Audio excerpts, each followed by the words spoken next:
بسم الله الرحمن الرحيم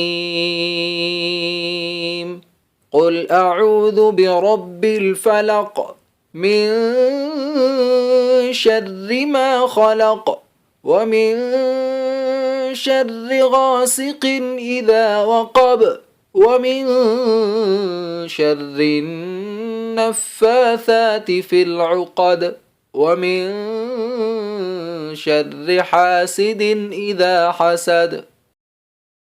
بسم الله الرحمن الرحيم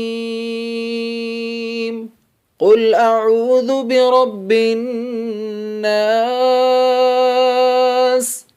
ملك الناس إله الناس من شر الوسواس الخناس الذي يوسوس في صدور الناس من الجنة والناس.